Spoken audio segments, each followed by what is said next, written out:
Bueno, ya comenzamos el panel número 3, panel dedicado al laboratorio, al paciente, recorriendo el camino hacia la biomedicina. Verán, es una cosa bastante compleja y por lo tanto tenemos a personas que son capaces de llevar eso desde la parte científica a la parte, vamos a llamarla didáctica, o bueno, pues que la entendamos todos. Entonces, este panel, a diferencia de los otros dos, es más tertulia. ¿Eso qué quiere decir? Que bueno, vamos a hablar más, que yo no me puedo escapar, me tengo que quedar aquí con ellos, pero es muy importante y voy a pedir la colaboración de todos ustedes.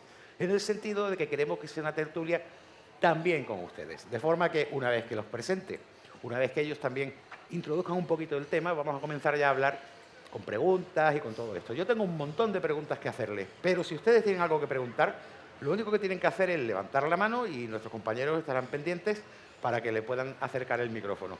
Pero insisto, es una tertulia que pretendemos que sea también con ustedes. Así que sin más, vamos a presentar a los colaboradores, o en este caso no colaboradores, sino la parte principal, los panelistas de Laboratorio al Paciente, recorriendo el camino hacia la biomedicina. Bien, la doctora Melisa García Caballero, investigadora de Betricalindo, UMA y VIMA. Hola Melisa, ¿qué tal? Hola, buenas tardes. Doctor Juan Antonio Guadix Domínguez, profesor contratado doctor, UMA y VIMA. Buenas tardes. La doctora Inés Moreno González, investigadora Ramón y Cajal, UMA Cibernet. Hola. ¿Estáis cambiando de sitio?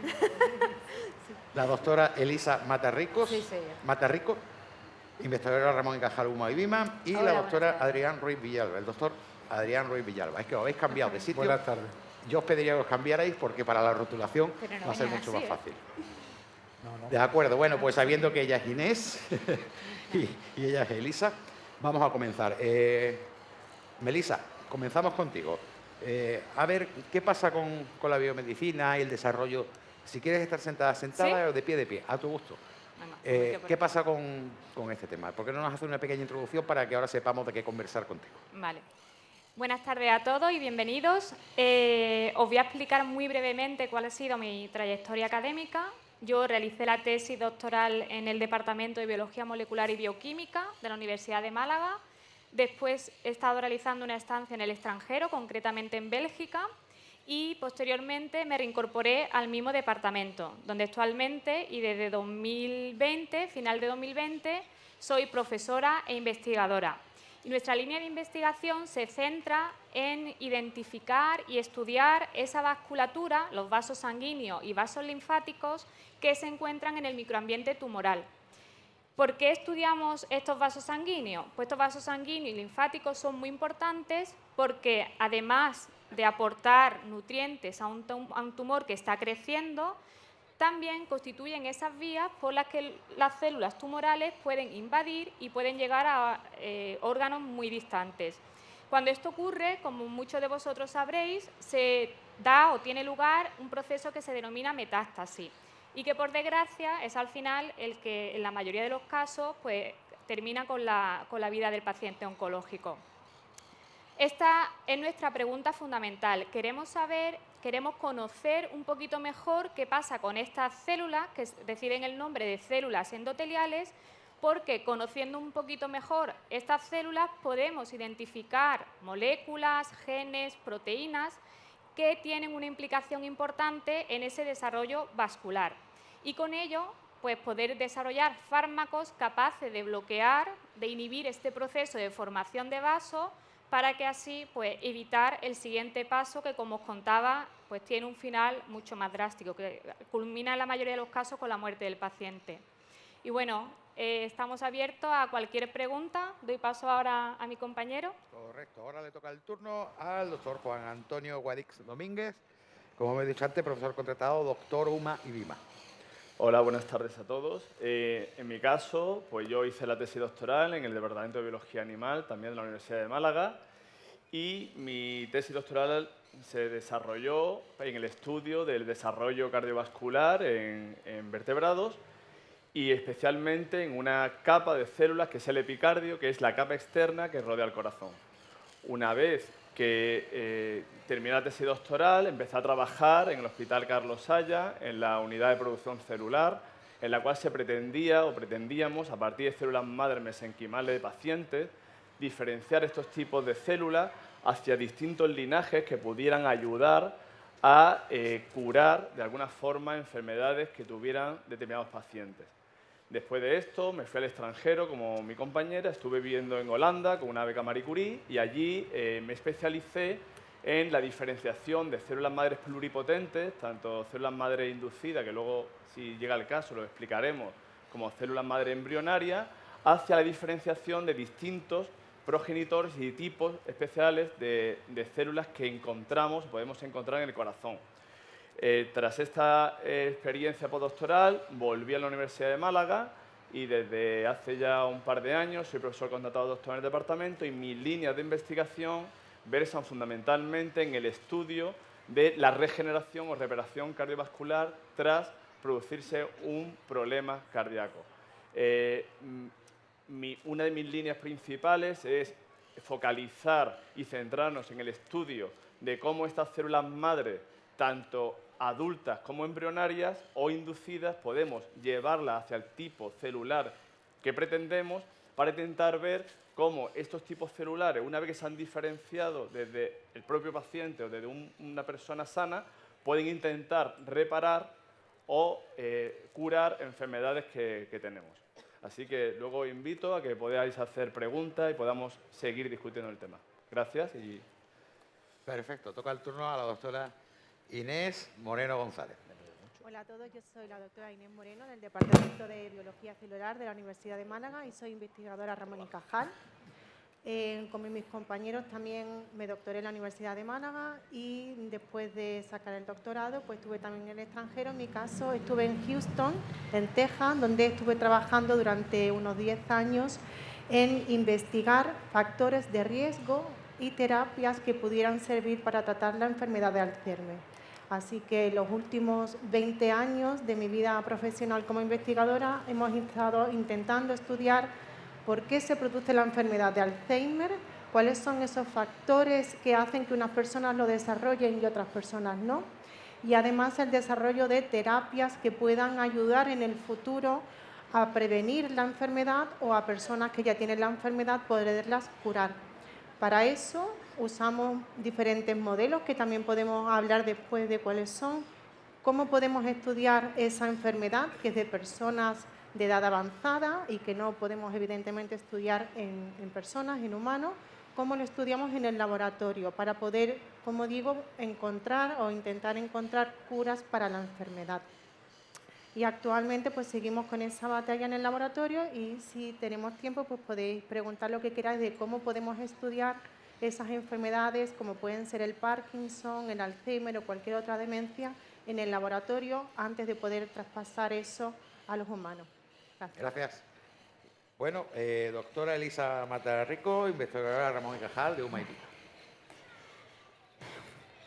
Bueno, pues yo, al igual que mis compañeros, hice mi tesis doctoral. Yo no la defendí en la Universidad de Málaga, yo la hice en el Instituto de Investigación Biomédica, IBIMA, centrada en una vía de señalización, en señales celulares que tenían una gran relevancia en todo el proceso de generación de cáncer y todo el proceso de progreso de cáncer y metástasis. Después de mi tesis doctoral me fui al extranjero, igual que ellos. En mi caso también me fui a Holanda, a Ámsterdam, donde he estado trabajando pues, más de 10 años. Especializándole más en todos los procesos que ocurren en un organismo normal y en las células en concreto, hasta desarrollar un cáncer que progresa y llega a hacer metástasis y acabar con la vida de una persona. Me incorporé en 2021 a la Universidad de Málaga con un contrato Ramón y Cajal. Y mi línea de investigación se centra en esto, en vías de señalización, o sea, esas señales que ocurren dentro de una célula, dentro de un organismo que hace que una célula normal se vuelva tumoral y empiece a crecer de manera descontrolada y progrese hasta generar el tumor y hacer una metástasis. Moléculas o proteínas que son importantes en esos procesos y identificar esas moléculas sobre las que podemos diseñar y también generar unos fármacos de tal manera que esos fármacos van a poder controlar esos procesos que ocurren mediados por estas moléculas y de alguna manera llegar a un beneficio en el tratamiento de los tumores, de cáncer. En concreto, la línea de investigación en la que estoy trabajando ahora se centra en moléculas o en dianas terapéuticas que pueden tener un papel importante en lo que es los tratamientos de inmunoterapia, que tan buenos resultados están dando a día de hoy en el tratamiento de algunos tipos de tumores. Y nada, os invito ahora a hacer alguna pregunta sobre el tema cuando pasemos a la tertulia. Y encantada os contestaré esa respuesta. Toca el turno al doctor Adrián Ruiz Villalba, investigador Ramón y Cajal, UMA y BIMA. Buenas tardes a todos. Yo, al igual que mis compañeros, hice la tesis doctoral en la Universidad de Málaga. En mi caso, mi línea de investigación comenzó una cosa muy básica, con ratones, estudiando cómo se forma el corazón. Y a partir de los primeros resultados que fuimos obteniendo, eso ha ido marcando un poco el final de mi tesis y todo mi periodo postdoctoral posterior, que ha sido en Holanda, en el norte de España durante bastante tiempo, y me ha llevado a poder utilizar esos mecanismos, esas células que intervienen en el desarrollo cardiovascular, aplicarlos a un corazón adulto dañado. Por eso mi línea de investigación se centra en el infarto de miocardio, ¿vale? Cuando tenemos un infarto, hay una herida que se produce en el corazón, mueren las células naturales en la pared del ventrículo, en la pared de ese corazón, y son sustituidas por una cicatriz. Es un proceso similar a lo que ocurre cuando nos hacemos una herida en el brazo, ¿vale? Todos sabemos de lo que estamos hablando, con una diferencia que es muy importante, y es que las heridas del brazo, las heridas que somos capaces de ver, se acaban regenerando, de forma tal que el tejido vuelve a su posición original. En el corazón eso no pasa. En el corazón lo que queda es una cicatriz permanente, que además con el paso del tiempo se va expandiendo, se hace cada vez más grande, y eso acaba perjudicando la función cardíaca del paciente. Por eso el núcleo central de mi investigación es primero conocer cómo se va formando esa cicatriz y, en segundo lugar, cómo podemos controlarla. Y con mis compañeros, para mí sería un verdadero placer responder las preguntas y curiosidades que tengáis desde el público. Muy bien. Bueno, pues toca el turno a ustedes. Pues podemos abrir con una pregunta de ustedes, así que me gustaría que si alguien quiere iniciar el tema, que levante la mano. La verdad que de aquí no veo mucho, pero allí al fondo hay un señor que quiere comenzar. Ajá. Y mientras tanto que comienza él, yo quería hacer una pregunta. Bueno, ya llega el micro. Venga, esperamos un momentito. Sí, muchas gracias. Primero una afirmación antes de la pregunta. Qué vergüenza que en España tengamos que ir fuera para formar a nuestros investigadores. Que además con una media de edad baja, que es magnífica, que haya que salir fuera porque dentro somos incapaces de proporcionar a estos profesionales los medios necesarios para que desarrollen sus conocimientos y nos sigan beneficiando a la sociedad. La pregunta para todos ellos, me encantaría que me dijeran qué avances han supuesto sus respectivas investigaciones o sus líneas fundamentales de investigación, qué avances han detectado y, por tanto, que podamos tener algún tipo de medida de esperanza en vuestro trabajo. Gracias. Gracias. Adelante. Bueno, comienzo yo contestando. Ahora seguro que mis compañeros pueden añadir bastantes cosas. Yo me voy a centrar en uno de mis trabajos. Tengo varios, pero yo creo que uno ha sido al menos yo el que lo he escogido porque creo que es el que mejor ejemplifica lo que aquí estamos viviendo hoy, lo que vamos a discutir, que es ese paso desde la básica a la parte más clínica, ¿no? Ese camino hacia la biomedicina o camino de la biomedicina. Uno de mis trabajos, nosotros lo que vimos en ratones fue cómo cuando nosotros inducíamos un tumor, se generaba, se formaba ese tumor primario y ahí nosotros cuando generábamos o aplicábamos un proceso, un cambio en el metabolismo, mediante la aplicación de una dieta en concreto una ketogénica, que es una dieta alta en grasa y baja en carbohidratos, veíamos cómo se formaba o se favorecía el drenaje linfático. Estos fueron hallazgos que nosotros vimos en ratones, en un modelo específico de ratón.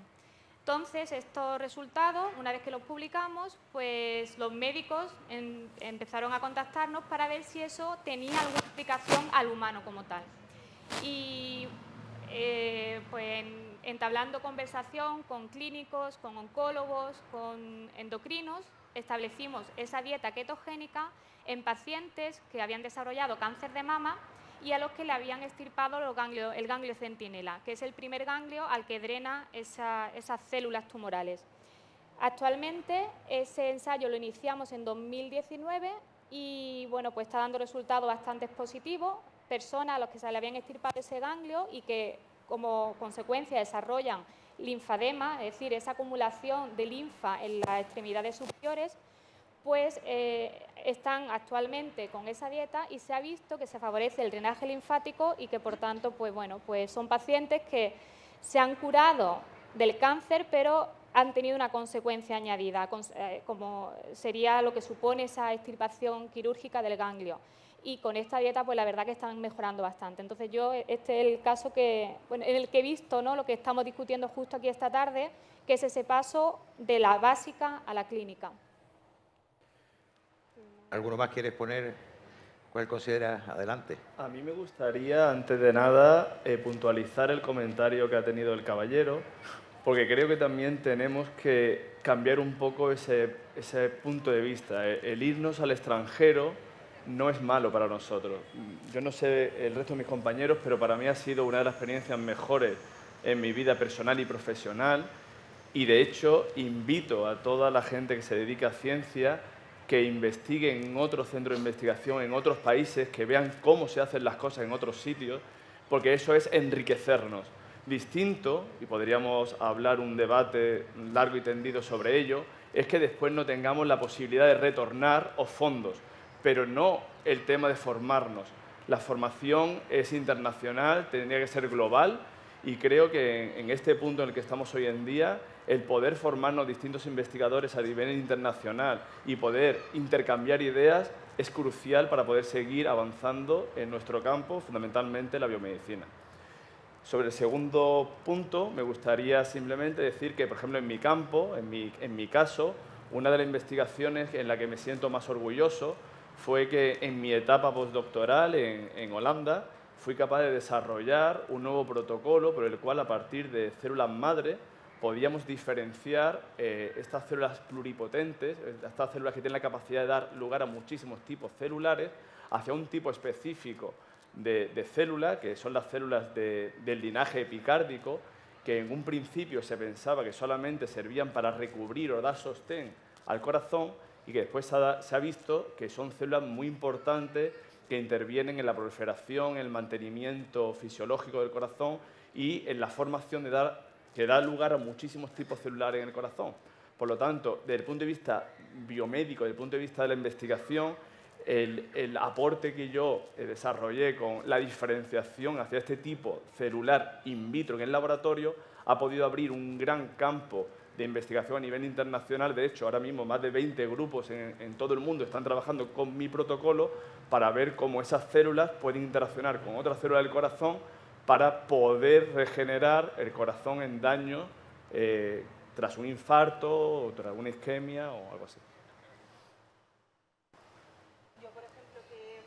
Trabajo en la enfermedad de Alzheimer y también hacemos muchas cosas en el laboratorio que esperamos que después se revierta en las personas.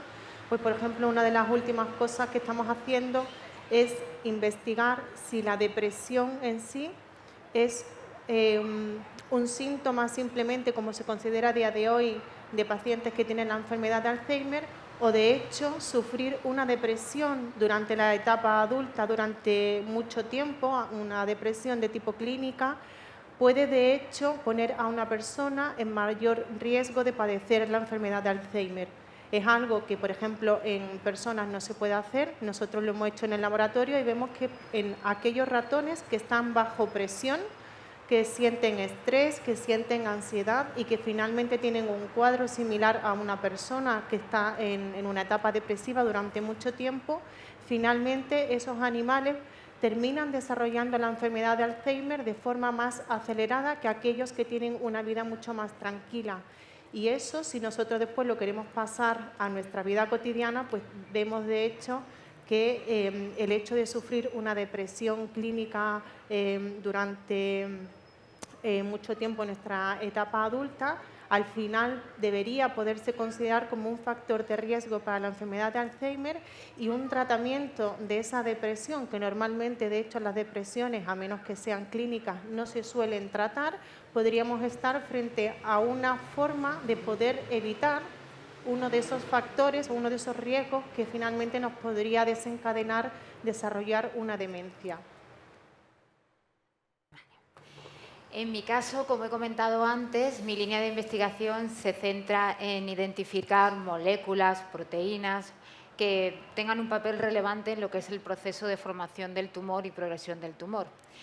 El trabajo así que podría destacar, o el más reciente y el que continúa ahora con mi línea de investigación, identificamos a una molécula que es una posible diana terapéutica para tratamientos de inmunoterapia. La inmunoterapia, que como he comentado antes, está dando muy buenos resultados clínicos en algunos tipos de tumores sólidos, se basa en activar al propio sistema inmune del paciente para que ese mismo sistema inmune del paciente tenga la capacidad de atacar a las células tumorales y acabar con ellas y de alguna manera controlar el tumor.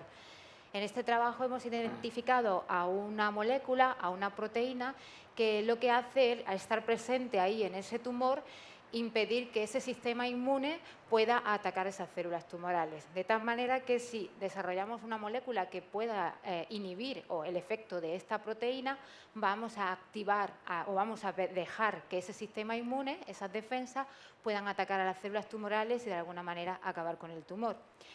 Es un trabajo importante y de lo que se trata territorial, y también con una base translacional, puesto que ya hay inhibidores contra esa proteína, o sea, moléculas que tienen la capacidad de bloquear a esa molécula, que están en la fase 3 de ensayos clínicos, que es la fase final antes de lo que ya es, bueno, para ver el efecto de esa molécula, de ese inhibidor, si se puede ya llegar a comercializar y poder aplicarlo al paciente. De tal manera que si esta fase clínica avanza y se comercializa el tumor, de alguna manera podríamos beneficiarnos de un tratamiento que activaría el sistema inmune para así poder atacar a tumores que tienen expresión elevada de esta proteína en concreto. Muy bien. Adrián, tu turno. Sí, bueno, yo en mi caso, si tengo que elegir algún trabajo del que estar orgulloso, ¿no? que considero que ha aportado algo con mi limitada experiencia en investigación, sin duda es con un trabajo que publicamos hace 2 años, que está directamente involucrado en el desarrollo del infarto de miocardio, como decía en la introducción, ¿no? Hasta hace muy poco tiempo, bueno, hoy en día se sigue tratando desde el punto de vista clínico el infarto de miocardio con medicamentos indirectos, porque lo que se trata es de controlar la función cardíaca de un corazón dañado en un paciente. Gracias a las investigaciones básicas que realicé, sobre todo en mi segundo hemos conseguido, en primer lugar, identificar el tipo celular específico que es el responsable de generar esa cicatriz que os he hablado antes. Cuando el corazón se muere y aparece la cicatriz, se entendía que había un tipo celular, que era algo muy amplio, muy desconocido, que no sabíamos los mecanismos moleculares que había detrás de eso, ¿no? Gracias a la investigación, pues le hemos puesto nombre y apellido. Entonces ya tenemos identificado al enemigo. Ahora lo que tenemos que intentar hacer es ir más allá, seguir investigando en esa línea, en ese tipo celular, ver qué mecanismo podríamos controlar a ese tipo celular, que al principio es beneficioso, porque tapa ese agujero que se genera después del daño, pero que con el paso del tiempo sigue promoviendo un incremento de esa cicatriz en la pared del corazón y que nos acaba perjudicando, ¿no? Entonces, yo creo que el ejemplo, como mis compañeros, ¿no? El ejemplo es claro. Empezamos investigando en ratones, validamos los descubrimientos en el modelo animal, que en cardiovascular se utiliza mucho preclínico, como es el cerdo, y a partir de ahí incluso validamos nuestros resultados en pacientes con diferentes tipos de cardiopatía isquémica, ¿no? Con lo cual yo creo que vamos bastante bien orientados, ¿no? Y en eso estamos ahora mismo. Creo que la pregunta que ha hecho este señor, aunque ha sido una respuesta larga, ha permitido que podáis mostrarnos la labor tan importante que se está haciendo por muchísimas enfermedades que desgraciadamente son muy comunes. Yo no sé si alguien quiere preguntar, yo voy a lanzar una pregunta ahora mismo. Son temas que salvan vidas y que requieren, por lo tanto, de mucha investigación. Yo os iba a preguntar, cuando estáis en el laboratorio y estáis haciendo un experimento, vamos a decir un ratón, yo lo siento por los animalistas, pero que algo tiene que hacerlo, ¿no? Con un ratón o con cualquier otro bichito, ¿cómo lo trasladáis eso al paciente? ¿Qué camino recorre? Porque es un camino largo, ¿no? Desde que vosotros descubrís que con esta molécula puedo curar o mejorar o hacer que este tejido, hasta que eso llega a la farmacia, por decirlo así, es un proceso muy largo. ¿En qué consiste? Para que nos hagamos una idea de lo que es vuestro trabajo. ¿Sí? ¿Contesto yo? Sí. Pues desde que hacemos un análisis en el laboratorio, que lo podemos hacer, como bien dices, o en una célula, o en un pedacito de tejido también, o en un animal, todo eso se considera investigación preclínica, es decir, antes de ir a la clínica, todo eso que hacemos nosotros en el laboratorio es investigación preclínica. Una vez que hay un estudio, o se ha identificado una molécula o un medicamento que potencialmente podría ir a clínica y ser usado finalmente en humanos, va a pasar por los ensayos clínicos que se llama, que eso se realizan en el hospital ya con pacientes y hay diferentes fases, fase 1, 2, 3, 4, donde se va a ir probando primero con pacientes que están muy críticos y necesitan como básicamente una ayuda, un tratamiento rápido porque están en fase muy complicada. Después se va a ampliar a un número más grande de pacientes para ver también que es eficaz y que evidentemente no tiene ningún efecto secundario o ninguno que sea muy severo.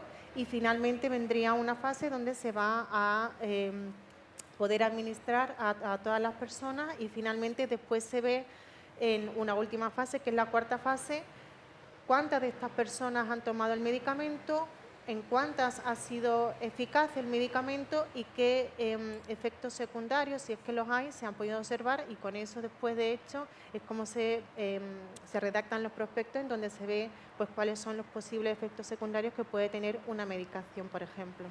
Bueno, me gustaría saber si alguien en el público quiere preguntar algo, que levante la mano, por favor. Desde aquí tengo dificultades con los focos para ver si... O que se ponga de pie y me es más fácil. Bueno, desde aquí no veo nada. Si mis compañeros pueden estar pendientes, que nos avisen. Bueno, Allí hay una. Javier, allí... venga, pues, no lo veo con los Allí, focos, a la pero derecha, con que a le la den el derecha. micrófono nos vale. A la derecha. Sí, ya va llegando, vale. Vamos a esperar un segundito a que le den el micrófono para que oigamos su pregunta.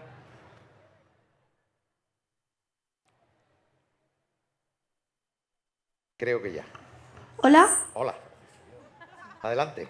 Es que yo tengo una pregunta referente al Alzheimer porque me da mucha curiosidad saber, ya hemos visto, digamos, todo muy interesante, pero es que me gustaría saber cómo podemos, aunque es muy difícil prever, ¿no?, que surja el Alzheimer, ya hemos visto las consecuencias negativas, me gustaría también saber cómo podemos preverlo de la manera posible que sea.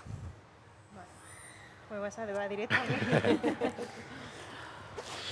En la enfermedad de Alzheimer existen básicamente dos tipos. Uno, que es el familiar, que se da en muy pocos casos.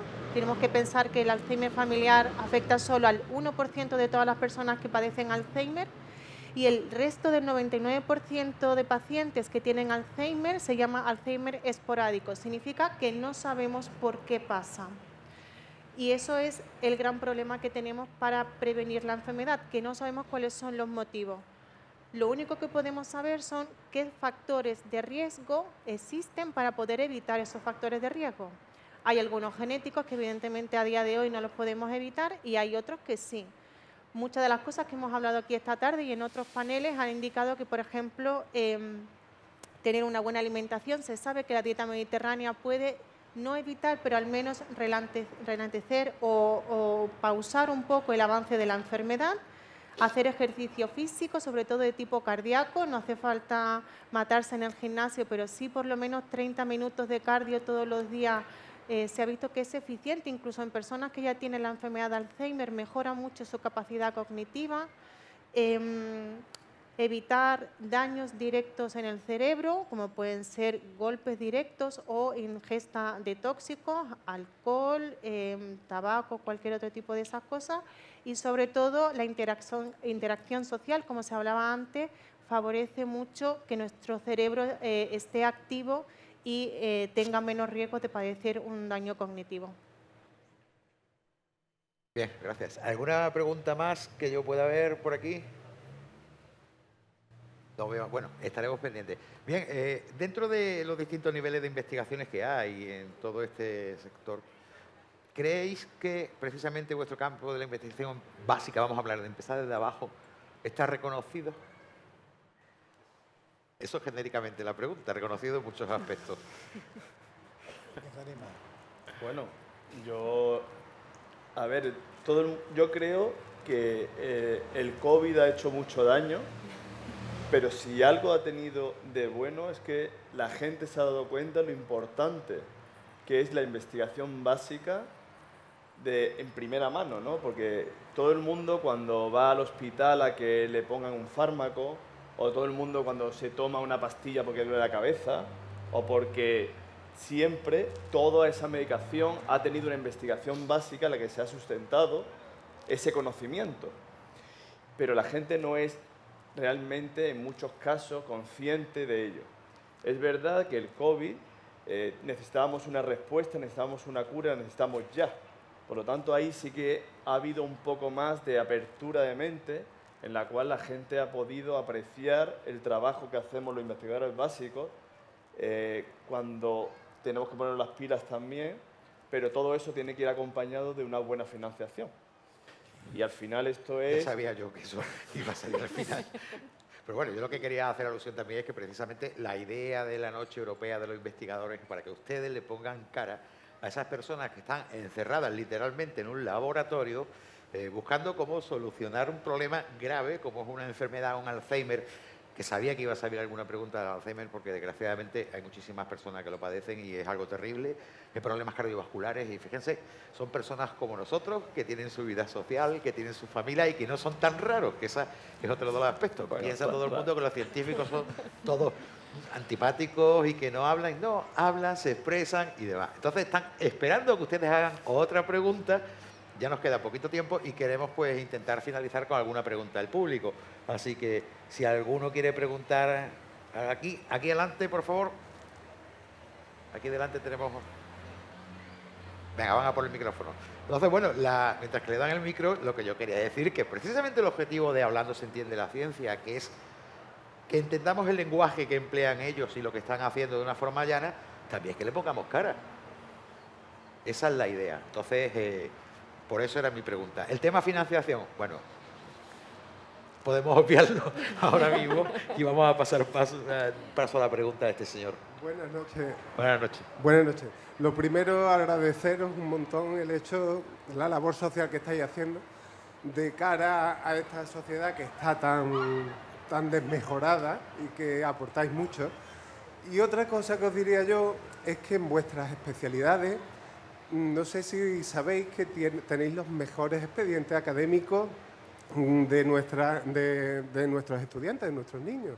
Entonces quisiera preguntaros qué camino le daríais, qué esperanzas, qué campos de investigación, por lo que ustedes lleváis ya andado, pues por dónde ellos pueden empezar a explorar y desarrollar. Pues mira, esas cabezas tan maravillosas porque estamos viendo que se lo está llevando toda la ciencia, vamos. Imagino que el resto también, pero vamos, donde están las notas peores en ciencia. ¿Yo? Bueno, no sé, yo... consejo, es muy difícil dar consejo de ese tipo, porque al final esto de la ciencia en realidad es muy sacrificado, muy duro, poco reconocido y mal financiado.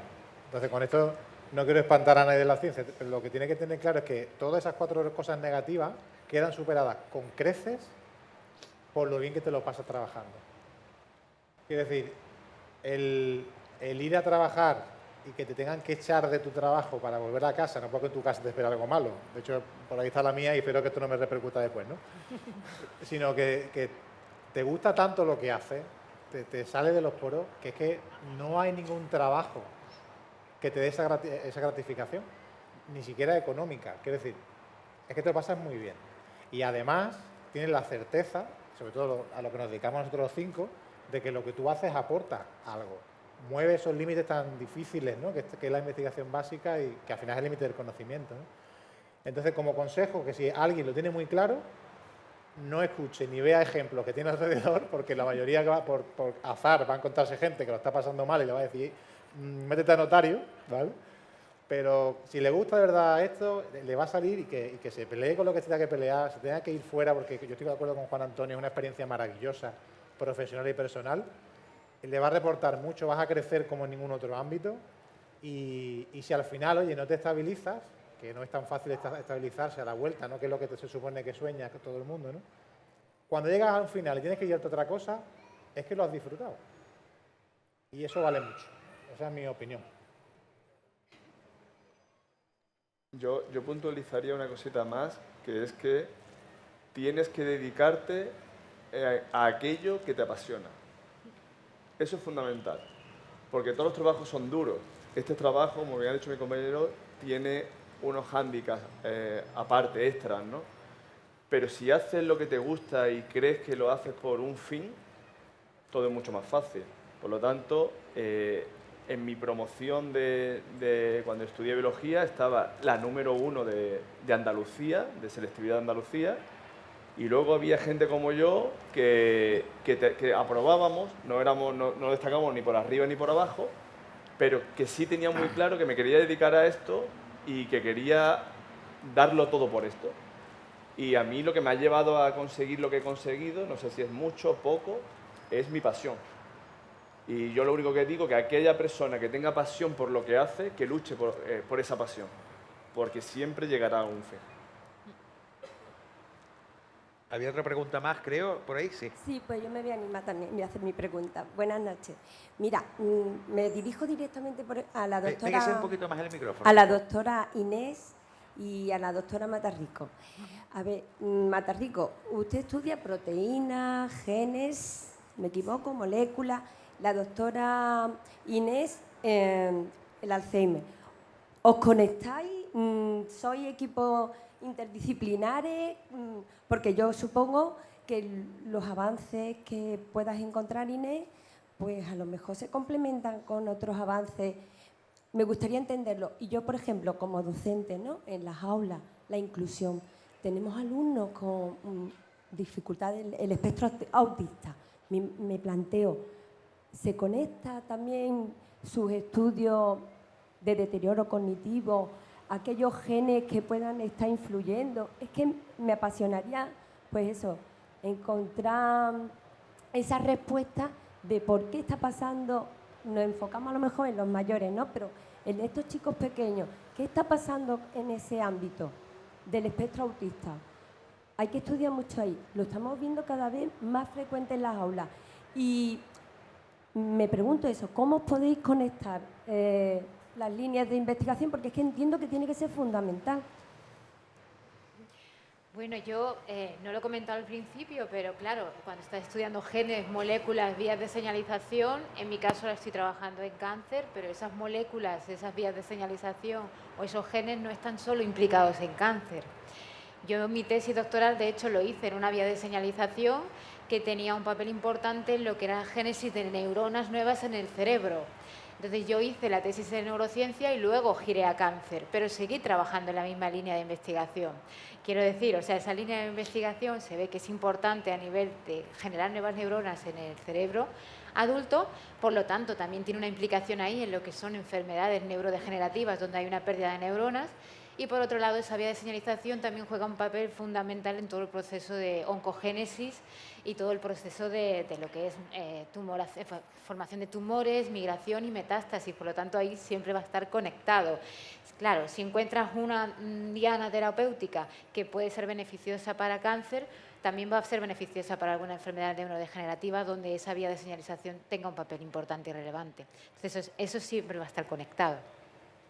Bueno, creo que nos queda ya, si nos queda un minuto, no nos queda ni un minuto, así que vamos a terminar aquí. Pero, Javier, una cosita, solamente una cosita. Sí, adelante. Para responder a la señora, nosotros estamos aquí, primero porque somos amigos, y segundo, porque estamos todo el día viendo cómo podemos complementarnos en nuestra investigación y cómo lo que hace uno le puede ayudar al otro, porque Melissa es experta en endotelio, tanto vascular como linfático, y a mí me interesa porque mis células se pueden diferenciar pero es que esas mismas células que las que ella trabaja son fundamentales para la regeneración cardíaca que hace Adrián, y a su vez esas células cardíacas, si no las controla, da lugar a un tumor.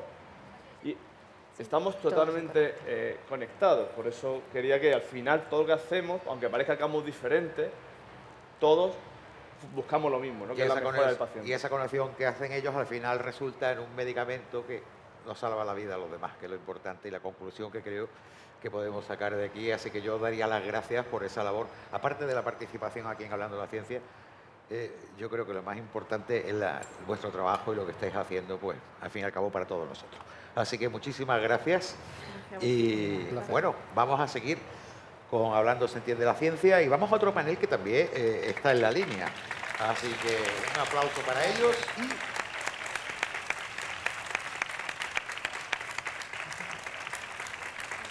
Está bastante bien. Y ahora vamos, en unos minutos, en el tiempo que se cambien, a otro panel que se llama Del laboratorio al paciente, recorriendo el camino hacia la biomedicina. Otra cosa importante que al fin y al cabo tiene el mismo objetivo, que es salvar vidas.